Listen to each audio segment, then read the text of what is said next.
शक्तिरूपां सलिलजनयनां पद्मपीठां सुगात्रीं विद्याविज्ञानदात्रीं करकमलरसत्पल्लके ग्रन्थमालां मालिन्योत्तानभेत्रीं मधुमधुरवचोरञ्जितानन्दवक्त्राम् इन्दुक्ष्वेदाङ्गरङ्गप्रविमलवसनां वासिता श्यामलाख्याम् आरूढा श्वेतहंसे भ्रमति जगगणे दक्षिणे चाक्षसूत्रम् वामे हस्ते च दिव्यां वरकनकमयं पुस्तकं ज्ञानगम्यम् सा वीणा वादयन्ती स्वकरकरजपैः शास्त्रविज्ञानशब्दैः क्रीडन्ती दिव्यरूपा करकमलधरा भारती सुप्रसन्ना श्वेतपद्मासना देवी श्वेतगन्धालेपना अर्चिता मुनिभिः सर्वैः ऋषिभिः स्तूयते सदा व्यासं वसिष्ठनप्तारं शक्ते पौत्रमकल्मषं पराशरात्मजं वन्दे सुगदानन्दपोनिधिं व्यासाय विष्णुरूपाय व्यासरूपाय विष्णवे नमो वै ब्रह्मनिधये वासिष्ठाय नमो नमः पूजन्तं राम रामेति मधुरं मधुराक्षरम् आरुह्य कविताशाखां वन्दे वाल्मीकिकोकिलम् श्रुतिस्मृतिपुराणाम् आलयं करुणालयं नमामि भगवत्पाद शङ्करं लोकशङ्करम् माता पितृसमं दैवं न दैवं पितृमर्चयेत् सर्वतीर्थफलं ज्ञेयं मातृवन्दनतां सदा माता पितृभ्यो नमः श्रीकृष्णपरब्रह्मणे नमः जगन्मात्रे नमः పరమేశ్వరి స్వరూపమైనటువంటి సభకు నమస్కరిస్తూ ప్రతి జీవి పిపీలిగాది బ్రహ్మపర్యంతం అంతటా వ్యాపించి ఉన్నటువంటి ఆ జగన్మాత శక్తే మనల్ని నడిపిస్తూ ఉంది. అయితే అందులో ఈ నవరాత్రులు అనేటువంటివి చాలా విశేషమైనటువంటివి.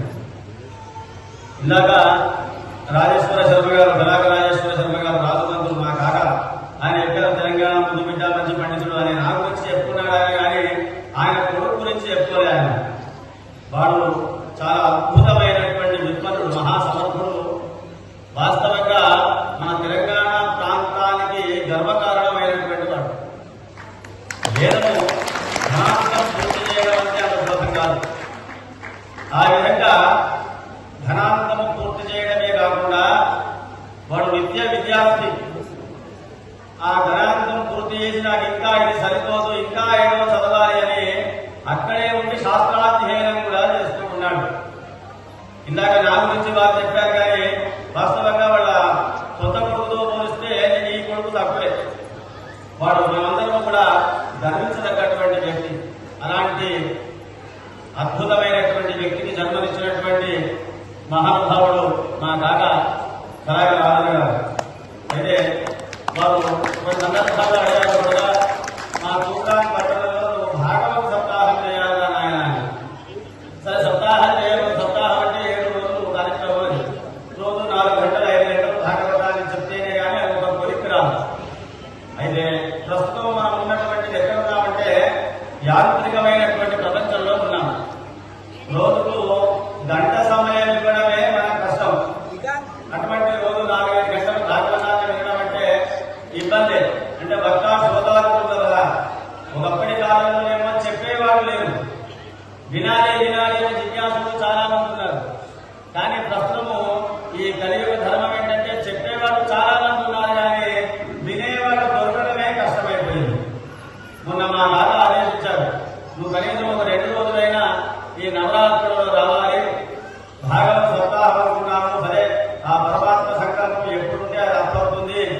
కానీ కనీసం 1-2 ఘట్టాలైన భాగవతాన్ని గురించి ఈ దేవీ నవరాత్రి సందర్భంలో, ఎందుకంటే శివాశక్తి ఎక్కడైతే అమ్మ ఉంటుందో అక్కడ అయ్య కూడా ఉండాలి.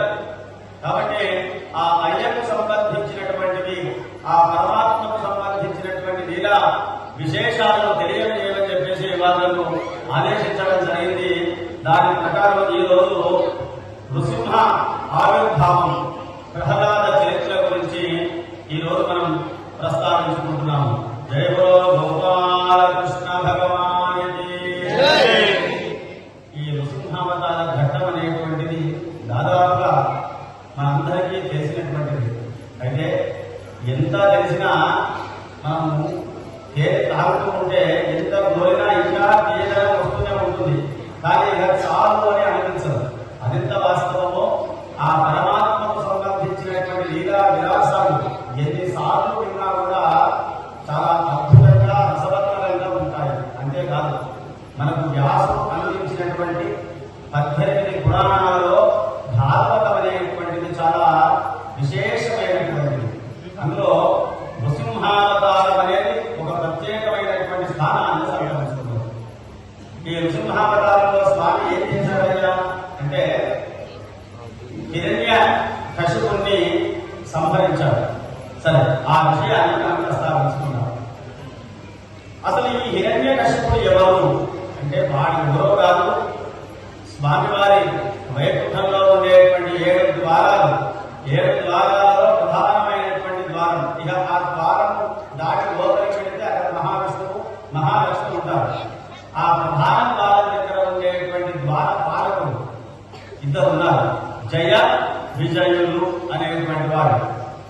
ఒకనొక సందర్భంలో సనక సనందనాథులు అంటే వాడు దేవతలతో సమానమైనటువంటి వాడు, మహా తపశక్తి సంపన్నుడు, బ్రహ్మమామడు. వాడు ఒకనొక సందర్భంలో మహావిష్ణువు దర్శనం గురించి వైకుంఠానికి వెళ్ళారు. అయితే వాళ్ళలో ఉన్న గొప్పతనం ఏంటంటే అంటే ఈ సనక సనందనాథులు ముల్లోకాలలో ఎప్పుడైనా ఎక్కడికైనా వెళ్ళవచ్చు. వాడు కైలాసానికి వెళ్ళవచ్చు, బ్రహ్మలోకానికి వెళ్ళవచ్చు, వైకుంఠానికి వెళ్ళవచ్చు. వాళ్ళకు అపాయింట్మెంట్ తీసుకోవాల్సిన అవసరం లేదు. డైరెక్ట్ గా వెళ్ళిపోవడము, స్వామిని దర్శించుకోవడం. వాళ్ళు ఆపేటువంటి వాళ్ళు ఎవరు లేరు, వాళ్ళ ఆపకూడదు కూడా. అంత గొప్ప తపోధనులు వాళ్ళు. ఉదాహరణ సందర్భంలో వాళ్ళు వైకుంఠానికి వెళ్ళినటువంటి సందర్భంలో ఈ జయ విజయులు 2 కూడా వాళ్ళు ఆపేశారు. ఆపేసి అయ్యా మీరు ఇప్పుడు స్వామివారి దర్శనం చేసుకోవడానికి వీల్లేదు అన్నారు. అదేమిటి అసలు ఈ వైకుంఠంలో అసలు వృక్షనీచం అనేటువంటివి ఉండవు కదా, అందరూ సమానమే కదా. అయినా మీరు దర్శనటువంటి వాళ్ళ ఎవరో తెలిసిన ఒకసారి వెళ్ళి మీరు స్వామిని కనుక్కోండి. సనక సనందనాథులు వచ్చారు, మన లోపలికి రావచ్చా లేదా, మేము వాళ్ళని అడ్డగిస్తున్నాము అనేటువంటి విషయాన్ని వాళ్ళకి చెప్పండి, స్వామి వారికి చెప్పండి. ఆయన వద్దు అంటే ఆగిపోతాము. లేదు లేదు, స్వామి వారికి చెప్పడం లేదు, ఏది లేదు, అసలు మీకు వెళ్ళడానికి వీలు లేదు అని ఆపేస్తారు. ఆపేస్తే వాళ్ళకు ఎక్కడ లేనటువంటి బాధ కలిగి వాళ్ళు అన్నారు, అసలు వైకుంఠంలో కామ క్రోధ లోభ మోహ మత మాత్సర్యాలకు తాగే లేదు. ఒకరు ఎక్కువ ఒకరు తక్కువ అనేటువంటి భేదభావాలు వైకుంఠంలో లేనే లేదు.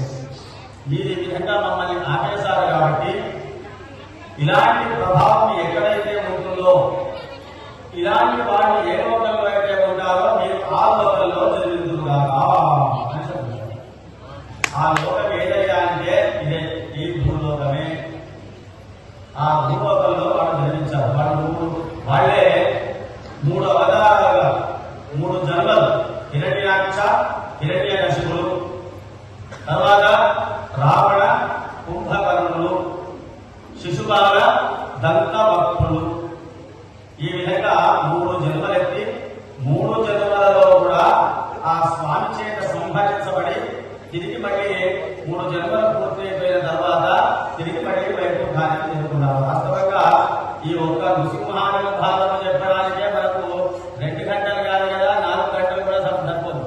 కాకపోతే ఏంటంటే సమయం తక్కువ, ఉన్నదానితో చెప్పుకోవాలి, పిండి కొద్ది రొట్టి అన్నట్టు. అదేవిధంగా ఈ కాలంలో ప్రేక్షకులు కూడా ఎట్లా ఉన్నారు అంటే ఉపన్యాసం చెప్పేటువంటి వాటికి ప్రధానంగా ఒక కళ ఉండాలి. ఏ కళ ఉండాలి అంటే ఈ అయ్యగారు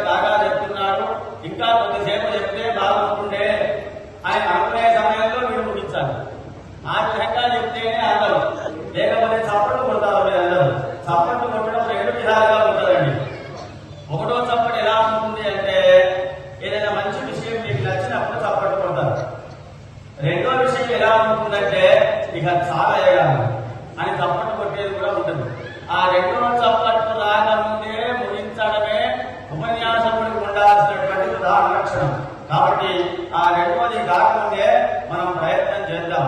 ఆ విధంగా హిరణ్యాక్షుణ్ణి స్వామి వారు యజ్ఞవరాహ అవతారంలో సంహరించారు. ఇక మిగిలినది హిరణ్యకశిపుడు ఆ అవతారం పూర్తి కావాలి. వాడు తక్కువ వాడేది కాదు, మహా గొప్ప తపశక్తి సంపన్నుడు. ఎప్పుడైతే తన తమ్ముని ఆ మహావిష్ణువు సంహరించాడు అనేటువంటి విషయం తెలిసిందో ఆ మహావిష్ణువు గురించి అంతటా గాలిస్తున్నాడు. ఎక్కడ దొరుకుతాడా మహావిష్ణువు అక్కడే చేసేద్దాం అన్నట్టుగా. కానీ దేనికైనా సమయం రావాలి. సమయం వచ్చేంత వరకు ప్రతి వ్యక్తి ఎదురు చూడాలి. ఇప్పుడు మనం అనుకుంటాం చాలా కష్టాలు ఉన్నాయి సంతో, మాకు ఎన్నో పూజలు చేస్తున్నాము, వృద్ధాలు చేస్తున్నాము, అసలు నా పరిస్థితి ఏంటో నాకు అర్థం అవ్వడం లేదు. ఒకప్పుడు చాలా మంచి సంపన్నులము, బాగా బతికినటువంటి వాళ్ళమే, కానీ ప్రస్తుతం ఒక 4-5 ఏళ్ల నుంచి చాలా గడ్డు పరిస్థితి నడుస్తుంది అని బాధపడేటువంటి వాళ్లకు ఇటువంటిది వినాలి. ఎందుకు అంటే మంచి కాలం ఏ విధంగా వచ్చిందో చెడ్డకాలము అదే విధంగా వస్తుంది, తిరిగి మంచి కాలము వస్తుంది. అంటే అమావాస్య ఎంత సత్యమో పౌర్ణమి అంతే సత్యం. అమావాస్య రాగానే చీకటి పడింది అని బాధపడి కూర్చుంటే వచ్చేటువంటి పౌర్ణమి యొక్క ఆనందాన్ని అనుభవించలేదు. కాబట్టి ఈ హిరణ్యకశిపుడు కూడా మహావిష్ణువు గురించి వెతుకుతూ ఉంటే మహావిష్ణువు అంతటి వాడు సమయం కోసం ఎదురు చూశాడు. ఎందుకంటే వీటిని హిరణ్యకశిపుని సంహరించాలి అంటే దానికి కూడా సమయం రావాలి. ఈ హిరణ్యకశిపుడు ఏం చేశాడంటే ఎట్లాగూ మహావిష్ణువు శత్రువే కాబట్టి మిగిలింది బ్రహ్మదేవుడి గురించి కఠోరమైనటువంటి 1000 దివ్య సంవత్సరాలు తపస్సు చేశాడు. అసలు శరీరమే లేకుండా పోయింది. ఈ శరీరాన్ని మొత్తం ఈ మాంసాన్ని లోపల ఉన్నటువంటి బొక్కలలో చిరుపులు క్రిమికీటకాలు తినేశాయి. మొత్తం పుట్ట కట్టుకుపోయింది. కానీ అపారమైనటువంటి తేజస్సు మాత్రం బయట కనిపిస్తూ ఉంది. దేవతలందరూ ఆశ్చర్యపోయారు. వీడి యొక్క తపశక్తిని తట్టుకోలేక అందరూ వెళ్ళి బ్రహ్మదేవుని ప్రార్థించాలయ్యా, ఏమిటి పరిస్థితి అంటే వాడు చాలా కఠోరమైనటువంటి తపస్సు చేస్తున్నాడు నాయన, ఇక వేదాలు సమయం ఆసన్నమైంది అని బ్రహ్మదేవుడు వచ్చి తన మంత్రజలాన్ని ప్రోక్షణ చేసేసరికి స్వశరీరంతో లేచి కూర్చున్నాడు. మళ్ళీ ఏం కావాలా నాయన నీకు? ఇంతవరకు ఇలాంటి తపస్సు ఎవరూ చేయలేదు, ఇక ముందు చేస్తారనే నమ్మకం కూడా లేదు. నీకు ఏం కావాలో కోరుకో అంటే చూడండి మహావిష్ణువు మాయ ఎలా ఉంటుందో చూడండి. ఉన్నాడయ్యా అంటే ఒక్కగట స్వామి నీచే సృష్టించబడ్డటువంటి ఏ ప్రాణి చేత నాకు ప్రాణహాని అనేది ఉండకూడదు. అంటే నీచే సృష్టించబడ్డటువంటి ఎవరి చేత కూడా నేను చావకూడదు అని వరాన్ని కోరుకున్నాను. వాస్తవంగా ఈ హిరణ్యకశిపుడి ఆలోచన ఏంటంటే సృష్టి అంతా చేసేది ఎవరు? బ్రహ్మదేవుడు. అందరినీ సృష్టించేది ఆయనే. కానీ ఆయన సృష్టించినటువంటి శక్తి ఒకటి ఉన్నది. ఎవరు? ఆయనే శ్రీ మహావిష్ణువు. అక్కడ ఆ విషయాన్ని మర్చిపోయాడు హిరణ్యకశిపుడు. పరమాత్మ వైష్ణవ మాయ, మహావిష్ణువు యొక్క మాయ అక్కడే ఉంటుంది. నేను దేవతల చేత చావకూడదు, రాక్షసుల చేత చావకూడదు, ఎలాంటి ఆయుధాలతో చావకూడదు, పగటి సమయంలో చావకూడదు, రాత్రి సమయాలలో చావకూడదు, ఇంట్లో చావకూడదు, బయట చావకూడదు. ఈ విధంగా అనేకమైనటువంటి వరాలు పొందాడు. బ్రహ్మదేవుడు అన్నాడు తథాస్తు. కానీ ఈ వరాలను చాలా జాగ్రత్తగా ఉపయోగించుకోవడానికి ఏదైనా మనకు ఉన్నటువంటి శక్తిని 2 విధాలుగా ఉపయోగించుకోవచ్చు. ఒక పలుకుబడి ఉన్నది అంటే దాన్ని మంచి వైపు ఉపయోగించుకోవచ్చు, చెడు మార్గం వైపు ఉపయోగించుకోవచ్చు. మంచి మార్గం వైపు ఉపయోగించుకుంటే నీకు మంచి జరుగుతుంది, తద్వారా లోక కళ్యాణం జరుగుతుంది. కానీ హిరణ్యకశిపుడి యొక్క స్వభావమే రాక్షస స్వభావం. ముందే వారిని ఆపడం కష్టం. అలాంటిది బ్రహ్మ ద్వారా అనేకమైనటువంటి వరాలు పొందాడు.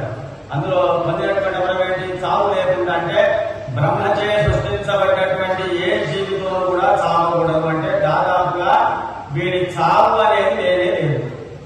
ప్రపంచంలో ఎప్పుడైనా భయపడేది దేనికి భయపడ్డా భయపడకుండా మృత్యువుకు మాత్రం భయపడతాడు. నువ్వు చస్తావుదా నాయన అంటే దానికి వాడు ఉన్నదంతా త్యాగం చేస్తాడు. ఇక్కడ వాడికి ఆ భయమే లేదు, మృత్యు భయమే లేదు. కాబట్టి ఇక వాడిని ఆపేవాడు అయిపోయింది. బ్రహ్మదేవుడు అంతా చెప్పినప్పటికీ కూడా వాడి యొక్క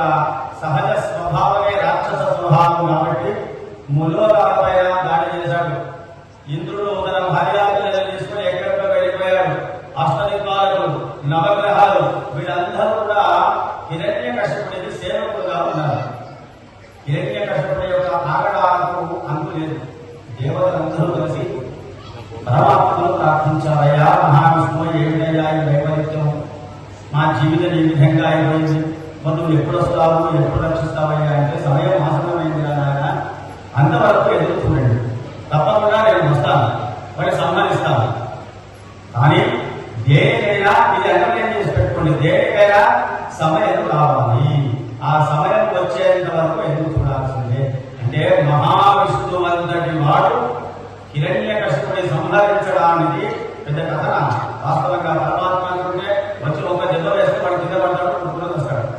కానీ ఎందుకు ఆగాడు అంటే సమయం రావాలి, అది అనుకూలించేంత వరకు పరమాత్మ అయినా ఆగాల్సిందే. అది రానప్ప పరమాత్మ కూడా ఏం చేయలేదు. కాబట్టి ఇక్కడ మహావిష్ణువు అదే చెప్పాడు, నాయన తప్పకుండా సమయం ఆసన్నమవుతుంది, అంతవరకు నేను ఎదురు చూడండి రా అన్నాడు. ఎప్పుడు వస్తుంది స్వామి సమయం అంటే వాడికి కొడుకు పుడతాడా, జ్యేష్ఠ పుత్రుడు ప్రహ్లాదుడు, ఒకటే ఇంట్లో ముంగీస పాము ఉంటే ఎలా ఉంటుందో అలాంటి వ్యవహారం ఉంటుంది. వీడికి శత్రువు అంటే నేనే, వాడి కొడుకేమో నాకు పరమ భక్తుడు, వీడేమో శ్రీహరి ద్వేషి, కొడుకేమో శ్రీహరికి పరమ భక్తుడు. కాబట్టి ఒకటే ఇంట్లో ఇద్దరు ఉంటారా, వాడి కారణం ద్వారా నేను వస్తాను, వాడిని సంహరిస్తాను, అంతవరకు మీరు ఎదురు చూస్తూ ఉండండి, దిగాలు పడకండి, ఇది సత్యము అని చెప్పి ఆకాశవాణి వినిపించింది. సరే, చూస్తూ ఉండగానే కాలం గడుస్తూ ఉంది. హిరణ్యకశిపుడికి కొడుకును జన్మించారు. అందులో పెద్దవాడు ప్రహ్లాదుడు. అయితే వాడు తండ్రికి బయట అపోజిట్. వాస్తవంగా క్షత్రియులు అనేటువంటి వాడు ఎలా ఉండాలి, అందులో వీడు రాక్షస జాతి కాబట్టి వీళ్ళకు సత్వరజస్తమో గుణాలలో సాత్వికమైనటువంటి గుణం ఉంటే రాక్షసుడికి నచ్చదు, రజో గుణము తమో గుణం ఉండాలి. కానీ ప్రహ్లాదుడు మహాసత్వ గుణ సంపన్నుడు. వాడు ఉదయం లేచినప్పటి నుండి రాత్రి పడుకునే వరకు వాడి నోటికుండా ఓం నమో నారాయణాయ, ఓం నమో నారాయణాయ, ఓం నమో నారాయణాయ, ఇదే వాడు ఏమి చేసినా ఇదే పని. అంటే ఏ నామం అయితే తండ్రికి రుచించదో ఆ నామమే వీడికి మహా ప్రీతికరం. ఇలా వాడు ఎలాంటి వాడయ్యా అంటే చెబుతూ ఉన్నాడు. ప్రహ్లాదుడు ఎన్ని ఉత్తమ గుణాలు కలిగి ఉన్నాడో చూడండి. తన యందు నకిల భూతములందు నుగభంగి సమహితత్వం గుణచలువాడు, పెద్దల పుడగన్న వృత్తుని కైవడి చేరి నమస్కృతులు చేయువాడు, కన్ను దోలికినన్య కాంతలడ్డం అయిన మాతృభావన చేసి మరలువాడు, తల్లిదండ్రుల భంగి ధర్మ వత్సలతను దీనులగా చిందించువాడు. ఇలాంటి సందర్శనాలు ఉన్నాయా? వాళ్ళ తండ్రే రాదు, ములోకాలలో వాడిని మించినటువంటి వాడు లేరు. వాడు విచ్చలవిడిగా స్వయం విహారం చేయొచ్చు.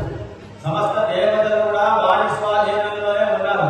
కానీ ఎంత పరమ సాత్విక స్వభావం అంటే తన యందు నకిల భూతములను భంగి సమహితత్వం జరుగువాడు. తనకు తాను ఏ విధంగా చూసుకుంటాడో పక్క వాళ్ళని కూడా అదే విధంగా చూసేవాడు, తనతో సమానంగా. ఒక మాట అంటే నాకు బాధ అవుతుంది, మరి నేను ఒక మాట అంటే వాడికి బాధ అవుతుంది, కాబట్టి ఎవరైనా ఏమి అనకూడదు అని అందరినీ అంత గౌరవంగా ప్రేమగా చూసేవాడు. పెద్దల పుడగన్న మృత్యుని కైవడి చేరి నమస్కృతులు చేయువాడు. వాళ్ళకన్నా పెద్దవాడు ఎవరైనా ఎదురైతే రెండు చేతులు తోడించి నమస్కారం చేసేటువంటి సంస్కారం ఉంటుంది ప్రహ్లాదు. వాస్తవంగా ఆ విధంగా చేయాల్సిన అవసరం ఉన్నదానికి లేదు. ఏదైనా తండ్రి స్వాధీనంలో ఉంది ప్రపంచం అంతా, నమస్కారం చేయాల్సిన అవసరం లేదు. వారికన్నా పెద్దవాడు వచ్చినా వారికి నమస్కారం చేసేటువంటి పరిస్థితి. కానీ ప్రహ్లాదు రాజ్యంగా కాదు. కన్ను లోయికినన్య కాంతలడ్డం వైన మాతృభావన చేసి మరలువాడు.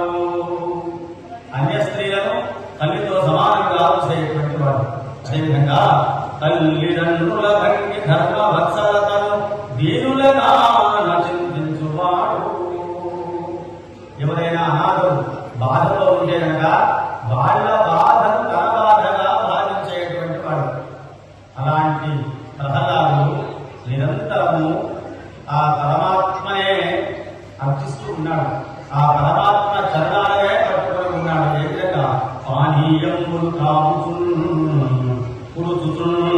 భాషించుచున్ హాసలీలా నిద్రాదుసేయుచున్ తిరుగుచున్ లక్ష్యంకుచున్ సంతత శ్రీనారాయణ పాద పద్మయుగళే చింతామృతాస్వార సంధాంతయే మరిచన్ సుగారి సుతుడు ఏతత్ విశ్వం భూమరా.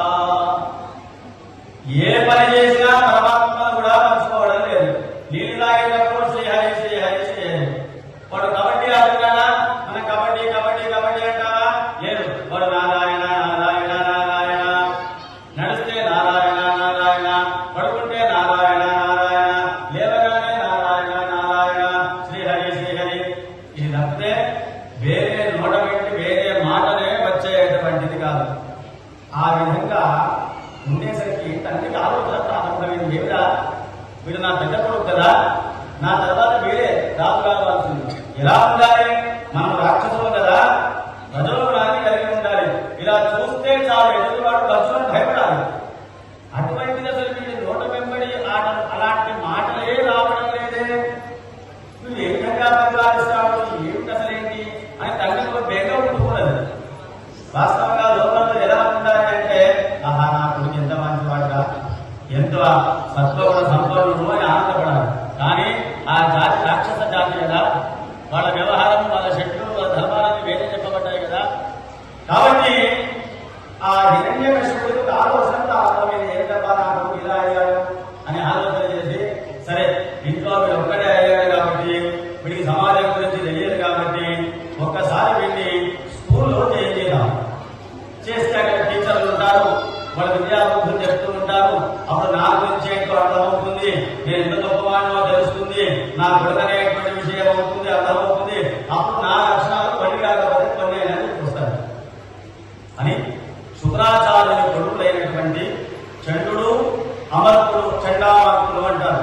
వీళ్ళిద్దరు కూడా రాక్షస గురువైనటువంటి శుక్రాచార్యుడి యొక్క కొడుకులు. వాళ్ళని పిలిచాడు. విజయ గురువరేణులారా, మీరు మా అబ్బాయిని తీసుకుని వెళ్ళి చక్కటి బలవసురేంద్ర, బలవంతులకు బలహీనులకు చరాచర సృష్టికి స్థితికాది బ్రహ్మ పర్యంతం అందరినీ నడిపిస్తున్నటువంటిది స్థితికాలకుడైనటువంటి ఆ పరమాత్మనే. నీకు ఈ రోజు ఇంత శక్తి వచ్చింది కూడా ఆ పరమాత్మ యొక్క అనుగ్రహమేనండి. అటువదేనన్నా, నాకు నేను చూస్తే గర్వపడాలా, మా తండ్రి ఎంత పరాక్రమవంతుడు, మహాతపశక్తి సంపన్నుడు అని గర్వపడానా, లేదా అసలు మర్మము తెలుసుకోలేకపోతున్నాడే మా తండ్రి అని బాధపడానా? నాకు అర్థమైందిలే తండ్రి. లోకములన్నీ గడియలోన జయించిన వాడవు, ముల్లోకాలను చూస్తూ ఉండగానే చిటిక వేసి బ్రహ్మాది దేవతలను గడగడా గడిపించావు. కానీ ఇంద్రియనీకము నీ లోపల ఉన్నాయే, కామ క్రోధ లోభ మోహ మద మాత్సర్యాలు, నేను అనేటువంటి అహంకారం ఉన్నదే, దాన్ని జయించలేకపోతున్నావు తండ్రి. అదొక్కటి జయించు సాలిన. నువ్వు జయించాల్సింది ఏది లేదు ప్రపంచంలో అని అంటే, అవురా నాకు శక్తిని ఇచ్చింది కూడా ఆ పరమాత్మనేనా? నిజంగా ఆ పరమాత్మ నాకు శక్తిని ఇచ్చే ఉంటే మరి నా ముందుకు రావాలి కదా. ఎన్నోసార్లు నేను వాడి గురించి ప్రయత్నం చేస్తున్నా కదా. అంటే వస్తాడు తండ్రి, దానికి సమయం రావాలి. సమయం లేదు, భావం లేదురా, అసలు వాడే లేడు, నా ముందరికి రానే రాడు, ఉంటే ఎక్కడున్నాడో చూపించురా అంటే, కరడం రోజు కరండు కాని కరడు ఆకాశం కరడగ్ని నిశలం కరడ నిశలం ఖద్యోత చంద్రాత్మలం కరడు ఓంకారం నాన్న. ఆయన అంతగా వ్యాపించి ఉన్నాడు, పంచభూతాలలో ఉన్నాడు. ఇటీగాలి బ్రహ్మ పర్యంతం చరాచర సృష్టిలో అసలు ఆ పరమాత్మ లేనటువంటి ప్రదేశమే లేదు తండ్రి అని చెప్తూ ఉంటే, వైకుంఠంలో ఉన్న పరధాలు చూస్తూ ఉన్నాడు. ఏమిరా, ఏమి భక్తి, వీడు నాకే పరీక్ష పెట్టాడు. నేను ఇప్పుడు వైకుంఠంలో ఉన్నా, వీడేమంటున్నాడు తండ్రితో, ఎక్కడ ఉన్నాడో చూపించురా అంటే, ఎందుగలడు అందులేడు అని సందేహం వరకు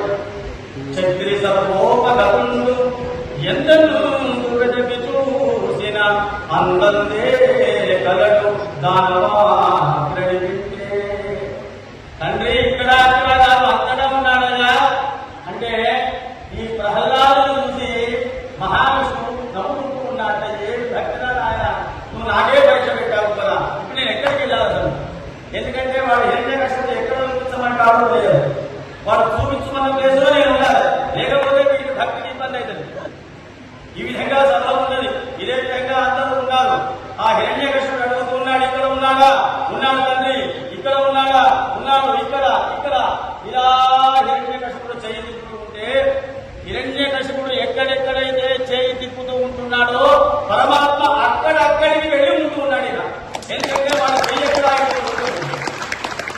వాళ్ళ చెయ్యి ఆగిన చోట ఆయన రావాలి కాబట్టి వాడి చెయ్యి ఎక్కడ ఆగుతుందో లేదు. ఆ పరమాత్మ కూడా ఎలా ఉన్నాడు? నరమూర్తి కాదు, కేవల హరిమూర్తి కాదు, మానవాకారం కేసరి ఆకారం. ఎందుకంటే వరమిచ్చాడు బ్రహ్మదేవుడు, నాచే సృష్టించబడ్డటువంటి ఏ జీవితంలో నీ ప్రాణం పోదు, మానవులతో పోదు, రాక్షసులతో పోదు, జంతువులతో పోదు. అంటే ఆ వచ్చినటువంటి వాడు నరుడు కాకుండా ఉండాలి, జంతువులు కాకుండా ఉండాలి. అందువల్ల ఆ పరమాత్మ చూడండి భక్త వత్సలుడు అంటారు. అందుకే ఆయన ఎంత బాగా చేశాడో బాబు. అందుకే శతకోటి దరిద్రాలకు అనంతకోటి ఉపాయాలు అంటారు. బ్రహ్మదేవుడు వరమిచ్చాడు, పెద్ద అయిపోయింది, వారు వరం తీసుకున్నాడు, అయిపోయింది.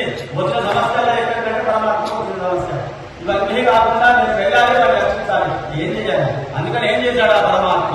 నరమూర్తి కాదు, కేవల హరిమూర్తి కాదు, మానవాకారము కేసరి ఆకారము. ఈ పైకంతా కూడా సింహంలాగా ఉన్నాడు. ఈ మెడ నుంచి భుజాల నుంచి కింది భాగం అంతా కూడా మానవాకారంలో ఉన్నాడు. ఆ విధంగా నరసింహుడై ఆ సభా ప్రాంగణంలో అంతటా ఈ యొక్క ఎక్కడెక్కడైతే వేలు చూపిస్తూ ఉన్నాడో అక్కడక్కడ తిరుగుతూ ఉన్నాడు. ఆ విధంగా ఉండగా వినరాడింభక మూఢ చిత్తకరిమన్ విష్ణుండు విశ్వాత్మకుండని భాషించిన వైన ఇందుగలడేయంతును మనోద్రేకి అయి. ఇక్కడ ఉన్నాడా, ఇక్కడ ఉన్నాడా, ఇక్కడ ఉన్నాడా అంటే ఉన్నాడు ఉన్నాడు ఉన్నాడు చెప్తున్నాడు కదా. ఆ ఉన్నాడు ఉన్నాడు చెప్తూ ఉంటే ఒకసారి హిరణ్యకశిపుడి యొక్క ఓపిక నశించింది. ఇక చూద్దాక ఎక్కడ ఉన్నాడు అని అరచేతిలో ఒకసారి ఆ సభలో ఉన్నటువంటి స్తంభాన్ని ఒక్క వేలు వేశాడు. వేగానే స్వామివారు అగ్రహోదకుడు ఎంతమంది భయంకరంగా బయటకు వచ్చాడు. ఆ స్తంభాన్ని ఒక్క వేటు వేయగానే ఆ దెబ్బకు ఆ స్తంభము హెలహెలమంటూ విరిగిపోయింది.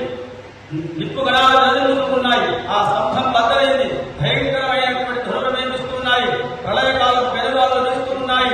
పిడుగులతో వర్షాలు పడుతూ ఉన్నాయి. స్తంభము చిన్నాభిన్నమైంది. అందులో నుండి దేదీప్యమానమైనటువంటి దివ్యమైనటువంటి తేజస్సుతో నరసింహస్వామి బయటపడ్డాడు.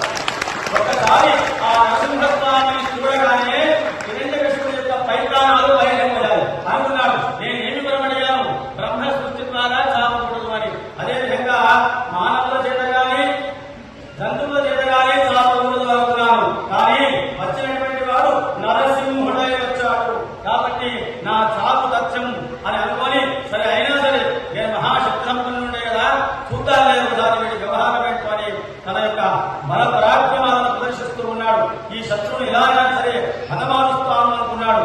ఈ ఇంత మృగాన్ని నేను చంపేసినట్లయితే నా కొడుకు ముల్లోకాలన్నీ కూడా నా స్వాధీనంలోకి వస్తాయని అమాంతంగా గద పట్టుకుని ఒక్కసారి ఆ మహావిష్ణువు ఆ నృసింహస్వామి బట్టి సింహంలాగా ధరించాడు. హిరణ్యకశిపుడు వాటిని తక్కువ వాటిని కాదు, మహాపరాక్రమ సంపన్నుడు. కాకపోతే ఆ పరమాత్మ ఒక్క చూపు చూడగానే వాడి యొక్క చైతన్యం అంతా పోయింది.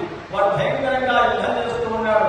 ఎంతోసేపు ఆ సింహస్వామి వాటితో ఆడుకున్నాడు. ఇక అనుకున్నాడు, ఈ ఆటని ఇక్కడితో ముగించేసేయాలి అని అనుకొని రుక్మంతుడు ఏ విధంగానైతే సర్పాన్ని పట్టుకుంటాడో ఆ విధంగా వాటిని పట్టుకొని ఈడ్చుకొని గుమ్మం దగ్గరికి వచ్చి వారి గొడవపై పడుకోబెట్టుకొని ఆ నగలతో ఆ గోర్లతో ఒకసారి ఆ పొట్టను పిలిచి ఆ పేగులన్నీ తీసుకొని మెడలో వేసుకున్నాడు. అక్కడ ఉన్నటువంటి రాక్షసులందరూ కూడా భయంకరంగా ఎవరో ఈ మృగం వచ్చి మా మహారాజుని సంహరించింది, దీని సంగతి చూడాలి అని చెప్పేసి అనేకమైనటువంటి ఆయుధాలతో స్వామి పైకి వచ్చాడు. సుదర్శన చక్రాన్ని వేపించుకున్నాడు. రాక్షసులందరినీ సంపాదించాడు. ఆ రాక్షసులందరూ కూడా గుట్టలుగా పడిపోయి ఉన్నారు. ఆ హిరణ్యకశిపుడు ఎలా ఉన్నాడు అంటే సింహము చేతిలో చంపబడినటువంటి ఏనుగులాగా ఉన్నాడు. మొత్తం రక్తసిద్ధమైపోయి ఉన్నాడు. నృసింహస్వామి కూడా శరీరం అంతా కూడా రక్తసిద్ధమైపోయి ఉన్నది. అక్కడ ఉన్నటువంటి దేవుడు కూడా భయంకరులవుతూ ఉన్నారు. ఇదే అసలు స్వామి ఎంత భయంకరంగా ఎప్పుడూ చూడలేదు. మరి ఎవరు ఈ నమ్మకాన్ని శాంతింపజేయాలని మహాలక్ష్మి వేడుకున్నారట.